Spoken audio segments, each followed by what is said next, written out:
આપણી સંસ્કૃતિ, આપણા સંસ્કાર સદાય રહે આપણી સાથે. ભારતના મહાન ગ્રંથો અને કવિતાઓનો સંપૂર્ણ સંગ્રહ. સબસ્ક્રાઇબ કરો તિલક.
તારા સંતાનની રક્ષા માટે વચનબદ્ધ થાઉં છું બ્રાહ્મણ.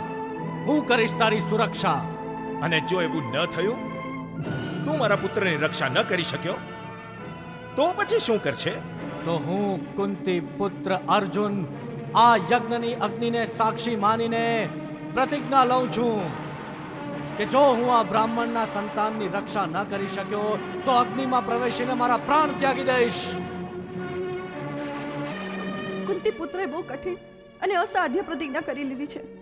જો એ બ્રાહ્મણના સંતાનની રક્ષા ન કરી શક્યા તો અનર્થ થઈ જશે.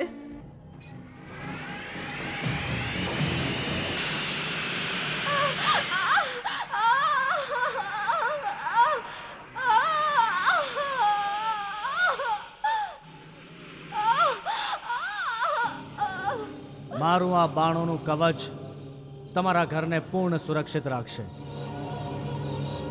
આ દિવ્યાસ્ત્રોનું કવચ છે જેને ભેદીને કોઈ શક્તિ આપની પત્નીના પ્રસૂતિ ગ્રહ સુધી નહીં જઈ શકે.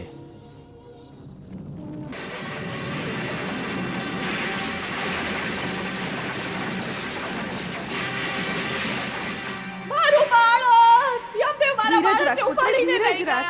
શાંત થઈ જા, શાંત થઈ જા દીકરી, શાંત થઈ જા.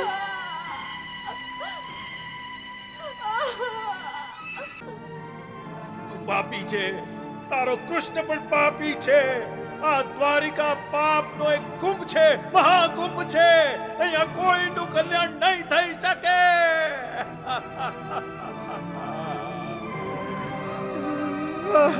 મારું મારું બાળ. સંયમી પુરીના દ્વાર યમરાજની આજ્ઞા વિના નથી ખુલતા. એટલે તું ત્યાં જ ચાલ્યો જા જ્યાંથી આવ્યો છે. હું એ બ્રાહ્મણ પુત્રને લીધા વિના પાછો નહીં જઈ શકું, જેને મેં આકાશમાં ઉડતા જોયો હતો. દ્વાર ખોલી નાખો. હઠ ન કર માનવ, હું ફરીથી કહું છું, જ્યાંથી આવ્યો છે ત્યાં ચાલ્યો જા. આ દ્વાર નહીં ખુલે નહીં ખુલે આ દ્વાર.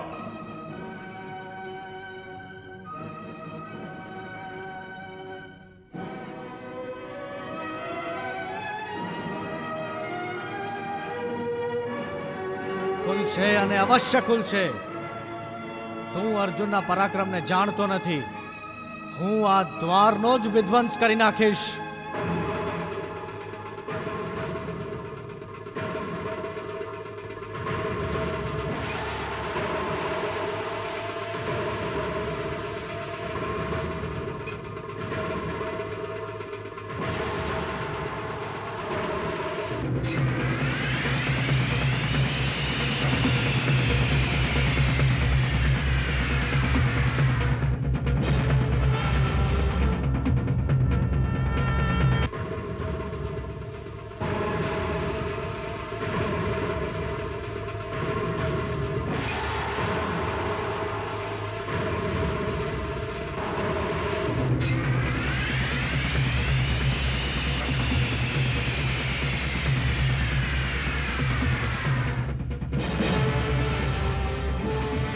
હવે હું વિવશ થઈ ગયો છું બ્રહ્માસ્ત્ર ચલાવવા માટે.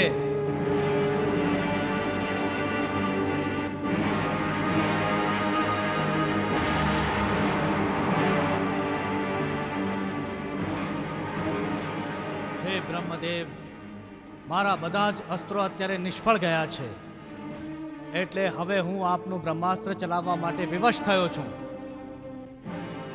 હું જાણું છું કે આ બ્રહ્માસ્ત્ર છૂટતા જ તમારી બનાવેલી અનેક ધરતીઓ અને લોકોનો વિનાશ થઈ જશે. આ સંયમની પૂરી પણ એક ખંડેર બની જશે. પરંતુ મારી પાસે બીજું કોઈ સાધન નથી રહ્યું જેનાથી મારી પ્રતિજ્ઞા પૂરી થઈ શકે. એટલે જ હે દેવ, મને ક્ષમા કરી દેજો.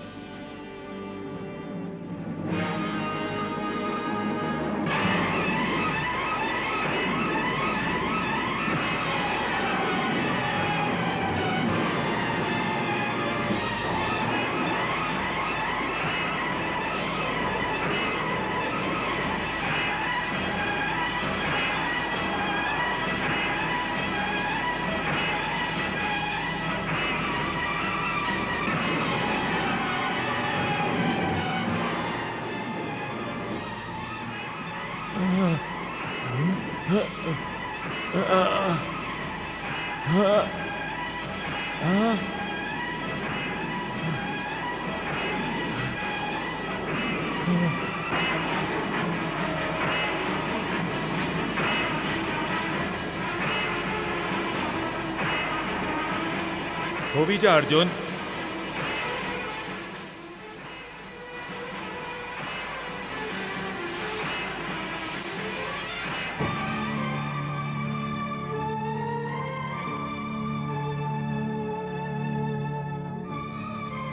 પ્રણામ હે ધર્મપિતા. તારું કલ્યાણ હો વત્સ. પરંતુ આ શું કરવા જઈ રહ્યો છે? બ્રહ્માની સૃષ્ટિનો વિનાશ? શા માટે? એક બ્રાહ્મણ બાળકને માટે? હે ધર્મપિતા, આ કેવળ એક બ્રાહ્મણ બાળકનો પ્રશ્ન નથી. આ તો મારી પ્રતિજ્ઞાનો પ્રશ્ન છે. અને મારી પ્રતિજ્ઞાની પૂર્તિ માટે જે કોઈ બાધા મારા રસ્તામાં આવે એનો નાશ કરવો મારો ધર્મ છે. ધર્મની વાત કરે છે તો એ કેમ ભૂલી ગયો કે કોઈ એક ધર્મનું પાલન કરવાને માટે એનાથી એ મોટા ધર્મનું બલિદાન ન કરી શકાય? એનાથી એ મોટો ધર્મ? હા, કોઈ પણ માનવને બ્રહ્માસ્ત્ર સમસ્ત લોકના કલ્યાણ અને ધર્મની સ્થાપનાને માટે પ્રદાન થતું હોય છે. આ પ્રકારે પોતાના સ્વાર્થને માટે સૃષ્ટિનો વિનાશ કરવા માટે તો નહીં. મારા સ્વાર્થ માટે? નહીં તો શું? આ સમયે તું તો કેવળ પોતાના નાના સ્વાર્થને માટે એ મહાવિનાશક શક્તિનો પ્રયોગ કરવા જતો હતો. તારો સ્વાર્થ છે તારી પ્રતિજ્ઞા, અને એ પ્રતિજ્ઞાને પૂરી ન કરવાની કિંમત છે તારા જીવનની આહુતિ. એનો અર્થ છે કે કેવળ પોતાનું એક જીવન બચાવવાને માટે તું કઈક સૃષ્ટિઓમાં હાહાકાર મચાવવા માંગતો હતો. શું આને ધર્મપાલન કહેવાય? જ્યાં બે ધર્મ અથડાય ત્યાં એ જ માર્ગ અપનાવાય જેનાથી આખા સંસારનું કલ્યાણ થાય. આપ મને ઉપદેશ આપો છો, પરંતુ યમરાજને આજ્ઞા કેમ નથી આપતા કે એ બ્રાહ્મણ પુત્ર મને જીવિત પાછો આપે? હું યમરાજને એ આજ્ઞા નહીં આપી શકું, કેમ? કેમ કે જીવન અને મૃત્યુ પર આપણો અધિકાર નથી. અમે દેવતા લોકો સ્વયં પણ અમર નથી. અમારી અવધિ વીતી ગયા પછી કાલ ભગવાન અમને મૃત્યુપાશમાં બાંધીને લઈ જાય છે. એટલે જ એક મૃત બાળકને જીવિત કરવાની જીદને છોડ અને આ બ્રહ્માસ્ત્રને પોતાના ભાતામાં પાછો મૂકી દે. મેં એની શક્તિ પાછી લઈ લીધી છે. હવે તારે કોઈ કામનું નથી. આનો અર્થ એ છે કે આ અવસ્થામાં મારી સહાય કોઈ દેવતા નહીં કરી શકે. જે દેવતાઓના પણ દેવતા છે એ ભગવાન શ્રી કૃષ્ણ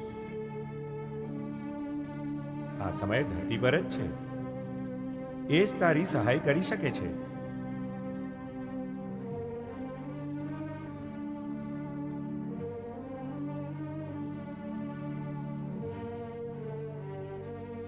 તારું કલ્યાણ હો વત્સ.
સુભદ્રા કોઈની પ્રતીક્ષામાં છે?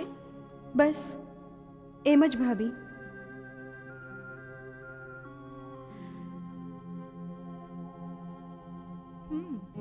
મને ખબર છે, તારી આંખો જ કહી રહી છે કે તું પાર્થની પ્રતીક્ષામાં છે. ને હા ભાભી, હું એમના કુશળક્ષેમ અંગે ચિંતિત છું. પરંતુ શું ભાભી? પાર્થ તો એક બ્રાહ્મણ પુત્રની રક્ષા કરવા માટે યમલોક ગયા છે. યમલોક? હા ભદ્રે, પાર્થ એકલા ગયા છે યમલોક? હા. તો એમને એકલા કેમ જવા દીધા તમે? હા ભાભી, બોલો ભાભી, કેમ જવા દીધા એમને સાવ એકલા? સુભદ્રા, પાર્થ એક અસાધારણ પુરુષ છે. અરે તું તો જાણે જ છે કે પુરુષોની હટની સામે કોઈનું કંઈ નથી ચાલતું. અને તું તો એમની પ્રતિજ્ઞાથી પરિચિત હતી જ. ભાભી, હવે તો મને કંઈક અનિષ્ટની આશંકા થઈ રહી છે. ચિંતા ન કર સુભદ્રા, પાર્થ એક વીર ક્ષત્રિય છે. એ સત્ય છે ભાભી, પરંતુ પાર્થના એકલા યમલોક જવાની ખબર મને ભયભીત કરી રહી છે. હે દેવ, પાર્થની રક્ષા કરજો.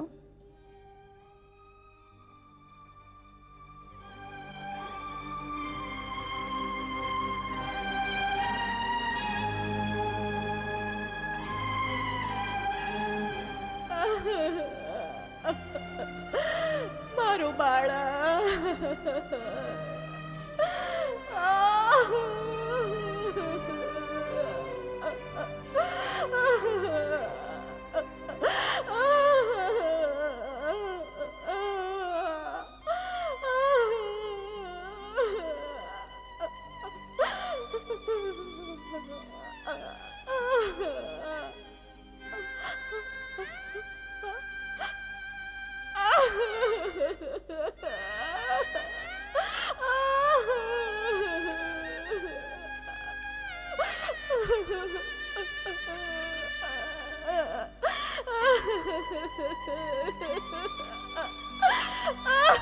મારું બાળક, મારું બાળક.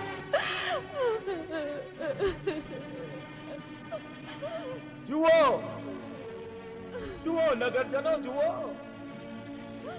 મારા સંતાનની રક્ષા કરવા વાળા, સાક્ષાત મૃત્યુને જીતવા વાળા આ અર્જુનને જુઓ.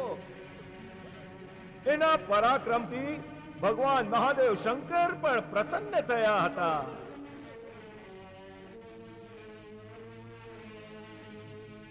ક્યાં છે મારો પુત્ર? ક્યાં છે મારું સંતાન? હે બ્રાહ્મણ દેવ, હું આપના પુત્રને યમલોકથી નથી લાવી શક્યો. હું એની રક્ષા કરવામાં અસમર્થ રહ્યો છું. ધિક્કાર છે મારા આ ગાંડીવ ધનુષ્યને, ધિક્કાર છે મારા પૌરુષને.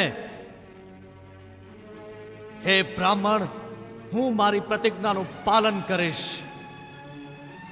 મને જીવિત રહેવાનો કોઈ જ અધિકાર નથી. હું અગ્નિમાં પ્રવેશ કરીશ.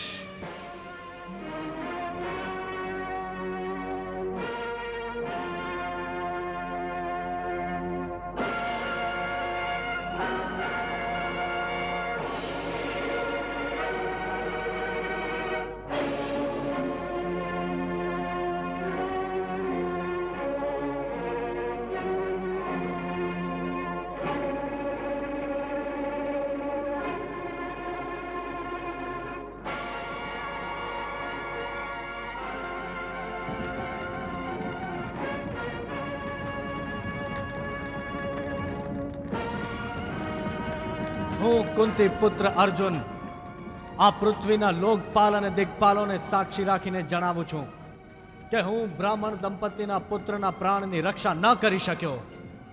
હું પોતાની પ્રતિજ્ઞા પૂરી ન કર્યાનો અપરાધી છું. એટલે આજે હું પોતાના પિતૃઓના માન અને મર્યાદાની રક્ષા માટે સ્વયંને આ અગ્નિને સમર્પિત કરું છું.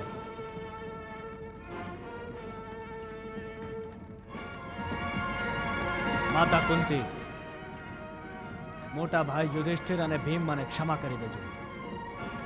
અનુજ નકુલ અને સહદેવ, તમે પણ મને ક્ષમા કરી દેજો. મારી પ્રિય દ્રૌપદી, તું પણ મને ક્ષમા કરી દેજે. હું તમ સર્વની અનુપસ્થિતિમાં પોતાના પ્રાણ આ અગ્નિને સમર્પિત કરું છું. હું જાણું છું કે માતા પૃથ્વી પણ મને ક્ષમા કરી દેશે, કેમ કે અર્જુન આજે પોતાના પ્રાણની રક્ષા માટે, ક્ષત્રિય ધર્મની રક્ષા માટે પોતાના પ્રાણ હોમી રહ્યો છે.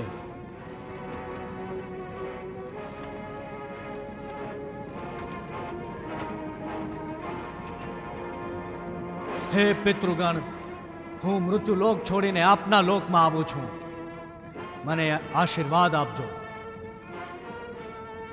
હું સર્વની રજા લઉં છું અને એમ કહીને જાઉં છું કે આ ધરતી પર પ્રાણ અને વચન બંનેમાં સૌ પ્રથમ વચન પાળવું એ જ એક ક્ષત્રિયનો ધર્મ છે.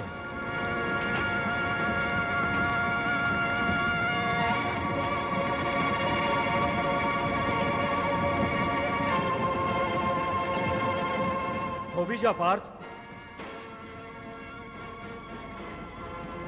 વાસુદેવ,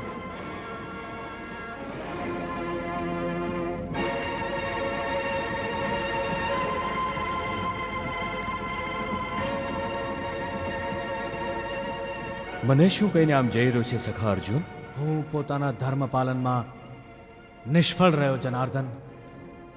હું જાણતો તો અર્જુન. તો પછી મને પોતાની પ્રતિજ્ઞાનું પાલન કરવા દેજો મધુસૂદન. તારી પ્રતિજ્ઞા પાછળ શું છે તું જાણે છે પાર્થ? શું છે જનાર્દન? તારો જ આ હું, તારો અહંકાર, બીજું કશું જ નહીં. ભલા કોઈ કાળને લલકારે છે અર્જુન? પરંતુ હું આપની નિંદા પણ તો નથી સહન કરી શકતો. કેમ નથી સહન કરી શકતો? નિંદા જ તો બહિષ્કારની જનની હોય છે. નિંદા કરવા વાળા જ તો આપણને શુદ્ધ આચરણ કરવાની શીખ આપે છે. એ ગમે તે હોય મધુસૂદન, કોઈ આપને પાપી કહે એ મને સ્વીકાર્ય નથી. સંસારમાં પાપ અને પુણ્ય બંને સાપેક્ષ હોય છે સખે. અહીં ન કંઈ પાપ છે અને ન કંઈ પુણ્ય, સર્વ કંઈ કર્મનું જ પ્રતિફળ છે. હમણાં તો હું કેવળ એટલું જ જાણું છું કે મને હવે આ સંસારમાં જીવિત રહેવાનો કોઈ અધિકાર નથી. તારા આ પ્રાણો પર કેવળ તારો જ અધિકાર નથી ને પાર્થ, તારા આ સખાનોય છે. એટલે જ હું તારો સખા તને આ પ્રકારે તારા કર્તવ્યોથી ભાગવાની અનુમતિ નથી આપી શકતો. એક કાયર હોય છે અર્જુન, જે પોતાના કર્તવ્યને અધૂરું મૂકીને મૃત્યુના ચરણોમાં શરણ લે છે. પરંતુ હું કર્તવ્યોથી ભાગ્યો નથી કનૈયા. હું કર્તવ્ય પાલન માટે અસમર્થ છું. અસમર્થ? માણસ અસમર્થ તો ત્યારે થાય છે જ્યારે તે પ્રયાસ કરવાનું મૂકી દે છે. આ વીરોનું કામ નથી. વીર તો અંતિમ શ્વાસ સુધી પ્રયાસ કરવાનું નથી છોડતા. પરંતુ સામે જ્યારે લોખંડની એક દિવાલ હોય જેના પર માથું પછાડીને માણસ થાકી જાય તો એ શું કરે? તો એ પેલી લોખંડની દિવાલ પર માથું પછાડતો જ રહે. પછાડતો રહેશે તો મરી જશે. એ જ પ્રકારે મરવું જ તો વીરોની શાન છે. તારી જેમ થાકી જઈને પોતાની ચિતા સળગાવીને મરી જવાને વીરતા ન કહેવાય અર્જુન. કર્તવ્ય પાલન તો એ છે કે જે લોખંડની દિવાલ પર માથું પછાડતા મરી જાય, કેમ કે સંભવ છે કે એની અંતિમ પછડાટથી એ દિવાલ તૂટી જાય. તમે કહેવા શું માંગો છો? મેં પૂરતો પ્રયાસ નથી કર્યો? બિલકુલ એ જ કહેવા માંગુ છું પાર્થ, કેમ કે તું જ યમલોકથી પાછો આવતો રહ્યો. તે એવું કેમ ન વિચાર્યું કે યમલોકથી આગળ કોઈ લોક હોઈ શકે છે? અર્થાત એ કે આવ મારી સાથે, આપણે બંને યમલોકથી આગળ જઈ પેલા બાળકને શોધીએ.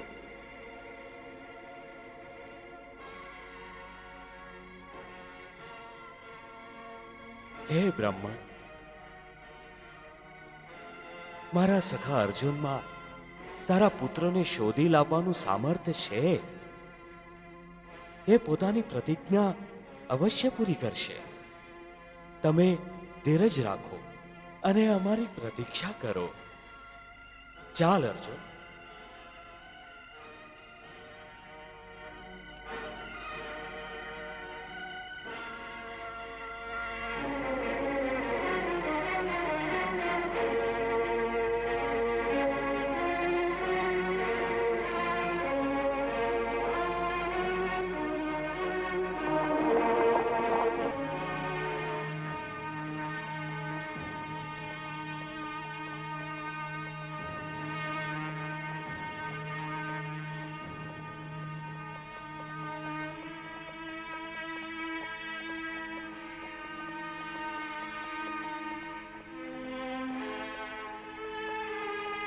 થોભો દાસ.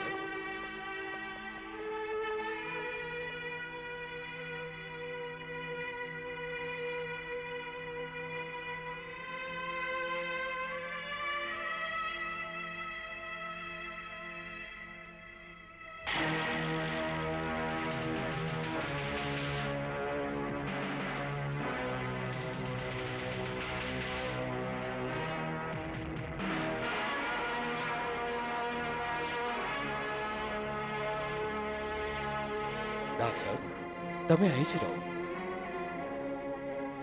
અર્જુન, અહીંથી તું જ આ રથનો સારથી બન. જેવી આજ્ઞા મધુસૂદન.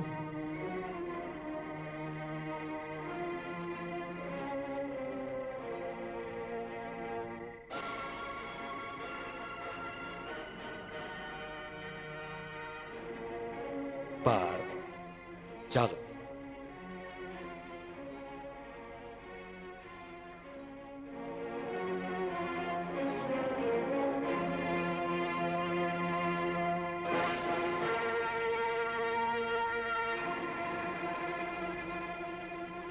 હાંકો રથ.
ત્યાં જો, હવે આપણે 7 પર્વતો પાર કરવાના છે પાર્થ.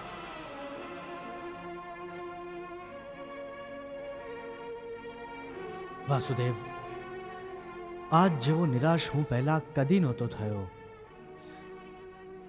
હવે તો મને મારા સામર્થ્ય પર પણ શંકા થવા માંડી છે. હે અર્જુન, હું સર્વશ્રેષ્ઠ ધનુર્ધર છું એવા અહંકારથી જ તું ભ્રષ્ટ થયો હતો એવું સમજ. હવે તારા અહંકારનું હરણ થઈ ગયું છે. પાર્થ, સામર્થ્યવાન હોવાની સાથોસાથ વિનયશીલ હોવું પણ અત્યંત આવશ્યક છે. સ્વયં બલવાન થઈને કદી બીજાઓને તુચ્છ ન સમજવું જોઈએ. તું પોતાના જ અહંકારમાં લપેટાઈ બ્રાહ્મણ પુત્રની રક્ષા કરવા ગયો હતો. તારી કલ્પના હતી કે તું મૃત્યુને જીતી શકે છે. અરે, તું એ ભૂલી ગયો હતો કે આ સંસારમાં એક જ પરમ સત્ય છે. એ છે મૃત્યુ, જેને કોઈ નથી જીતી શક્યું. ના તું અને ના હું. કદાચ એટલે જ તારા એ અહંકારનું હરણ કરવા માટે યમલોકના દ્વાર તારા માટે નહીં ખુલ્યા અને તારે પોતાના જ અહંકારથી પરાજિત થઈને યમલોકથી પાછા ફરવું પડ્યું. વાસુદેવ, મને વધુ લજ્જિત ન કરો. ચાલો પાર્થ,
વાસુદેવ, અહીં તો ઘોર અંધકાર છે. ક્યાંક આપણે માર્ગ ભૂલીને અહીં ભટકી ન જઈએ. આપણા રથના અશ્વને કંઈ દેખાતું નથી.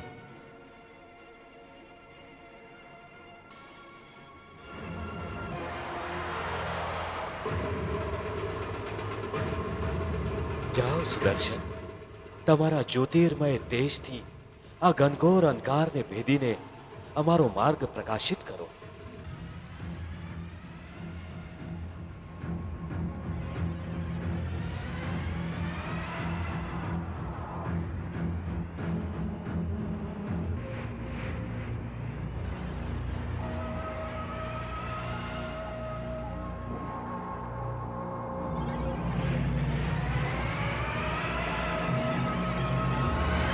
ચાલો પાર્થ,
પ્રણામ પ્રભુ. આવો વાસુદેવ શ્રી કૃષ્ણ. આગમનનું કારણ આપના દર્શનનો લાભ લેવા અને પોતાના સખા અર્જુનને કશુંક બતાવવા. અર્જુન, શ્રી કૃષ્ણની સાથે તને પણ મારા દર્શન થયા છે. મેં જ તો તને અહીં બોલાવ્યો છે. તારા રથને 4 અશ્વો ખેંચીને લાવ્યા છે. એ સર્વ 4 દિશાઓના પ્રતીક છે. તારો આ રથ તારા જ મનનું પ્રતીક છે. મન પર જ્યારે અંકુશ નથી રહેતો તો તે આ 4 દિશાઓમાં ભટકી જાય છે. અને જ્યારે મનને શ્રી કૃષ્ણ જેવો રથી મળી જાય, અર્થાત અંકુશ મળી જાય, તો એ પોતાની મેળે જ વશમાં થઈ જાય છે. તે જે 7 પર્વત પાર કર્યા છે એ મનુષ્ય જન્મોના પ્રતીક છે. 7 જન્મોમાં માનવ વિના શ્રી કૃષ્ણની કૃપાએ ભવસાગરથી મુક્ત નથી થઈ શકતો. પરંતુ જે કૃષ્ણનો હાથ પકડી લે છે એ તો ક્ષણ માત્રમાં જ મુક્ત થઈ જાય છે. હે અર્જુન, તું જે અંધકાર ભરેલી કાળ રાત્રિમાં થઈને આવ્યો છે એ અંધકાર તારા માટે અહંકારનું પ્રતીક હતો. ભવસાગર પાર કરતા કરતા તું એ વિચારી રહ્યો હતો કે વિશ્વનો સર્વશ્રેષ્ઠ ધનુર્ધર હોવા છતાંય તું યમનું દ્વાર ન ખોલાવી શક્યો. આ અંધકાર મારી જ મહામાયાનું પ્રતીક છે. અહીં જ સર્વ કંઈ જન્મ લે છે અને એમાં જ સર્વ કંઈ નષ્ટ થઈ જાય છે.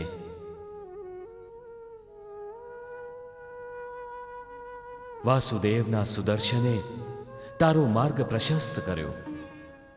એ સુદર્શન જ જ્ઞાનનું પ્રતીક છે. તને જ્ઞાન મળી ગયું છે પાર્થ. હે પાર્થ, જેવો તારા એ અહંકારનો લોપ થયો, ક્ષણભરમાં જ તને મારા દર્શન થઈ ગયા.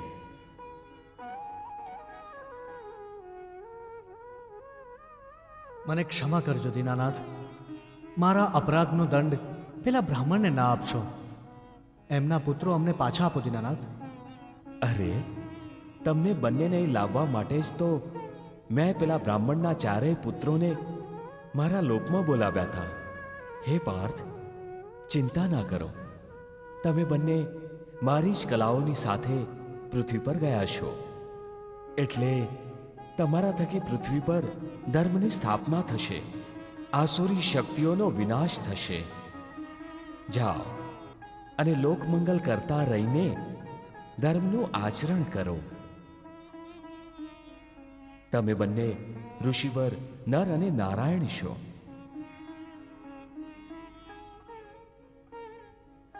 પૃથ્વીલોકના મહાધૂર્ત અધર્મીઓનો સંહાર કરી શીઘ્રાતિ શીઘ્ર તમે બંને મારી પાસે અહીં જ પાછા આવી જશો.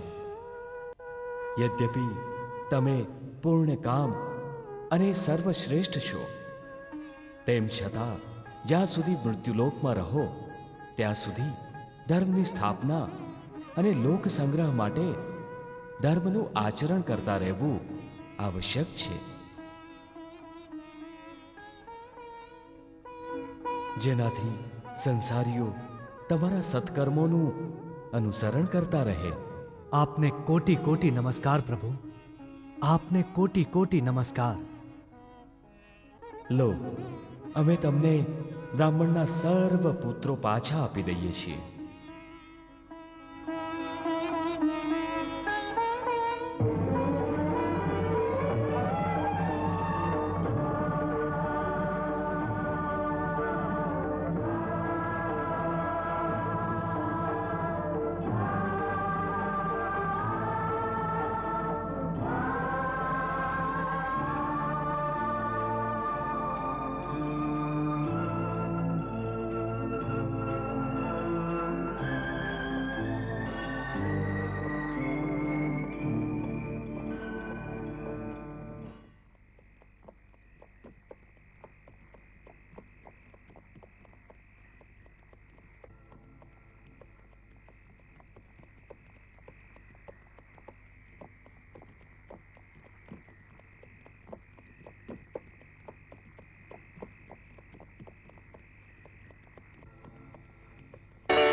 મારા બાળકો, મારા બાળકો આવી ગયા. અમારા બાળકો આવી ગયા.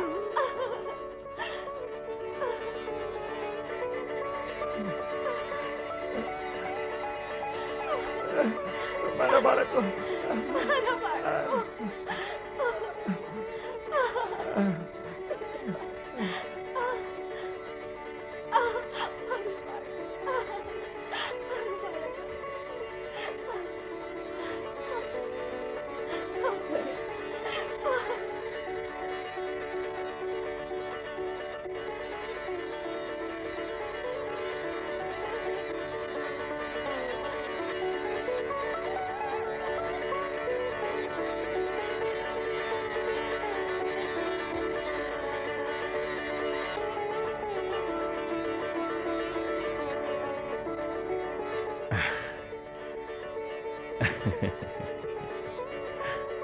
મધુસૂદન, આપ ધન્ય છો. ખરેખર ધન્ય છો જનાર્દન.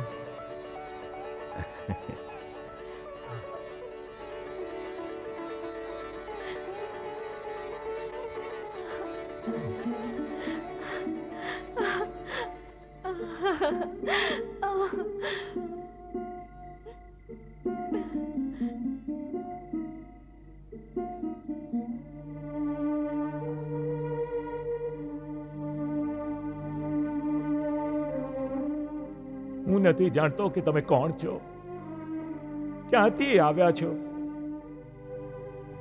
પરંતુ એટલું અવશ્ય જાણું છું, તમે જે છો તે આ લોકના તો નથી.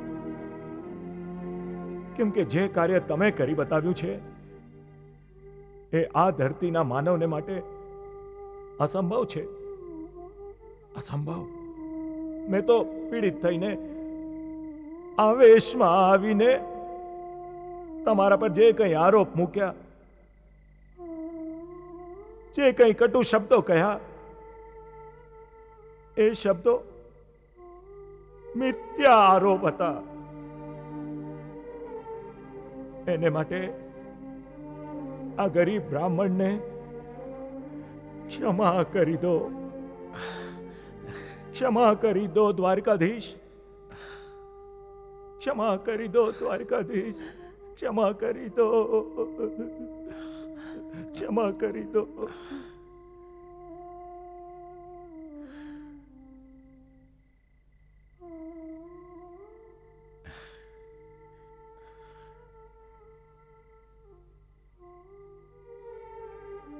ચાલો દારૂક.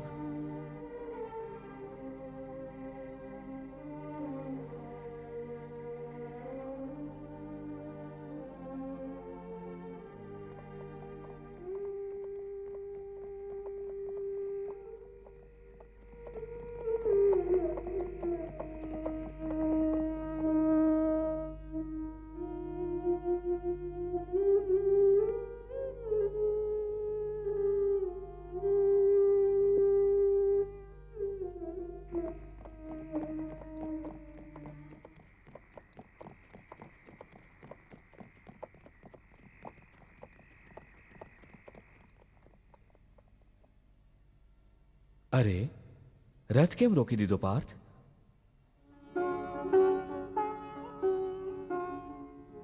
જ્યારથી મેં આપની કૃપાથી નીલકાંત મણી આ જગતના પાલનહારની છબી જોઈ છે, મારી આંખો એમને જ શોધે છે. તો હજી મારું મન પૂર્ણ તૃપ્ત નથી થયું. એ જ છબીને એકવાર હજુ જોવાનું મન છે. ફરી? આપની છબીમાં અને શ્રી હરિની છબીમાં કોઈ અંતર નથી, ને મારી ઈચ્છા છે કે આપને પણ ફરી એ જ રૂપમાં હું શ્રી હરિની પૂર્ણ કલાઓ સાથે જોઈ શકું.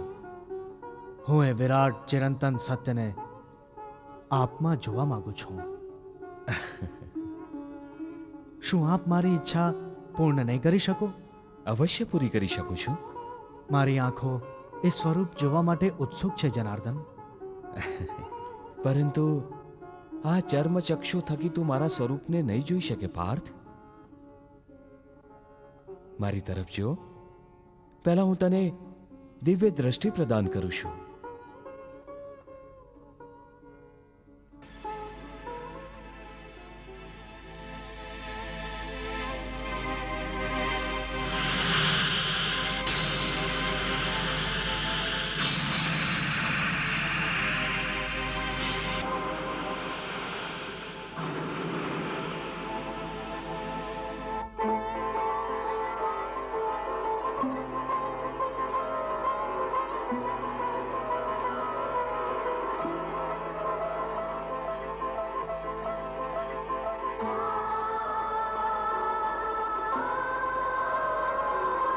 Krishna